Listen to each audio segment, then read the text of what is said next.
Oh, wow. What a great question.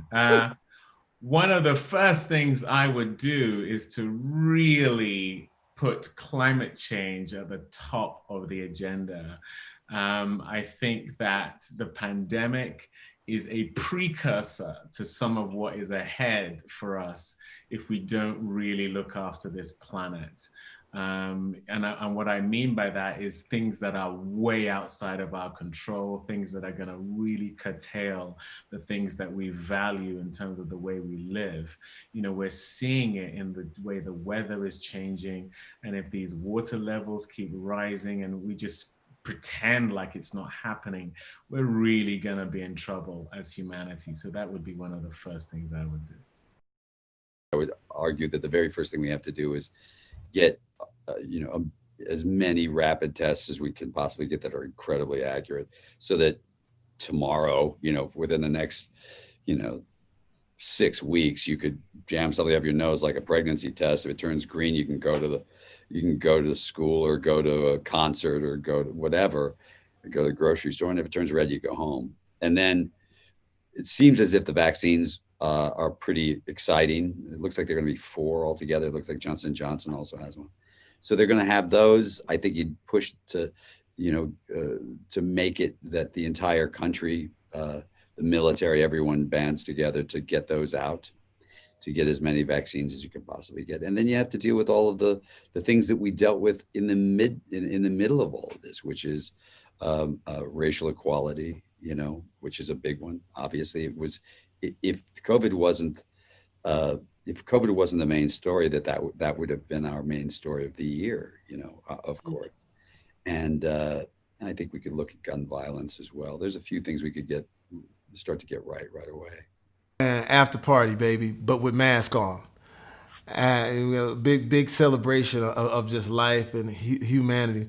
But what we would really, really need to do is make sure that we get this pandemic under control and really respect it. And what I would tell people, I say, hey, we talk about God, we talk about Jesus, but I think that Mother Nature is trying to tell us something, that you're not bigger than the universe and that you have to respect what is going on and what is happening. And so I think that would be the first order of business. And then once we got that thing,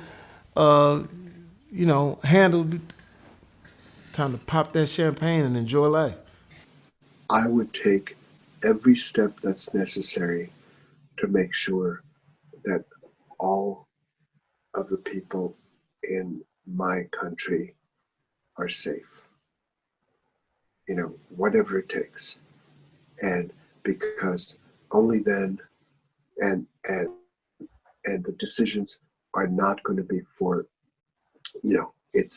everything in my power. That's what I would do. Not be president.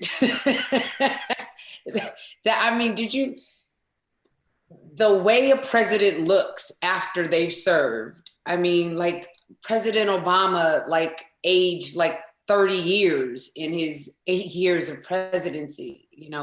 The responsibility is. God forbid. I don't want the gig. I do not want that gig. Here's what I would do. The first thing that I would do as president is listen to science. And that is a pretty good place to start. I would immediately have a discussion on zoning. That's the first thing I would look at. Hey, wait a second. States, I think this is a recipe for disaster to have this type of zoning in urban communities where there's liquor stores next to check cashing, next to bad food, next to motels, next to schools that are next to strip clubs. This is a very bad cocktail. So, and if you look at that, you'll see that wherever you have a school next to these things, a teacher is getting paid less than a prison guard where that kid's gonna probably end up, or less than that correctional juvenile facility where that kid is gonna end up. And I would make sure that, one, privatized prisons would be donezo. I would get funds from the Department of Agriculture, Department of Energy, and the Department of Defense to create workforce development. Second thing I would do. Third thing I would do is I would try my hardest to have a discussion across the aisle from Democrats and Republicans, across all of America, to have an open mind to legalizing a lot of what we call drugs, because that's causing more problems than it is solving them. And really, the war on drugs is really a war on folks that are trying to survive because the conditions of the community they lived in based on zoning. That's why I started with zoning first. Well, I mean, as a citizen, I my philanthropy mission is arts education. But if I suddenly found myself thrust into being the most, leader of the free world, I think it would be kind of a neck and neck of social justice and saving the planet, from itself. I think it's those are the two most pressing issues of my time, and I think they're the issues that need the swiftest and most drastic reverse coursing in order for us to save ourselves from a lot of things. First thing I would tackle, I'm going to go with hunger. I would tackle hunger and poverty in this country, because it's very sad. It's sad to see. I know a lot of people are struggling right now, and I think that would be my first things that I would head towards. There's a lot. I mean, I think we this year in particular, I think, has really illuminated just the disparity in this country, and I think making sure that people have access to healthcare. I think making sure that we are not detaining people, separating children from their families. There's a lot.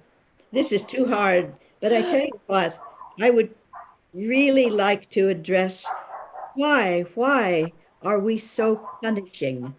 I would like to see prisons be absolutely different, far, far less of them, and far more humane. And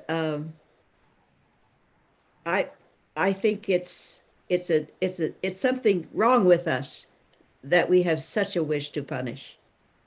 And of course, so much of our prison population are Black men who are there because of some really stupid law, which is unjustly enforced and unequally enforced. Oh, the first thing is a couple folks who would had to get locked up. But beyond that, the first thing really comes down to really unifying the country and unifying the parties in a means of a real cohesion. None of this, Dems do this, Republicans do that. Like, look, how can we work together? My tenure would be fully focused on everybody figuring out ways to work together, not working against each other. We are one nation. If we're going to be one nation, we have to be that. I would definitely have healthcare and free education. That would be my two priorities for every. That sounds great. Yeah. I'd do what he said. Yeah, for sure. I mean, those two things are just, I just do really live in America. I mean, sometimes just like, I don't understand. People are entitled to free education and free healthcare just for our dignity as people, as human beings. I'd probably try to find a way to get everybody some healthcare. Well, that's kind of easy. Climate change, first and foremost, which would be part and parcel of dealing with better pandemic response, and Medicare for all.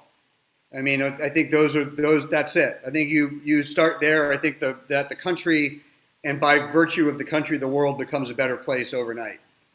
I don't think those things are easy. I am not, I understand that they take time and that they would be battles. And I don't expect a president and a vice president to walk in and be able to solve those things.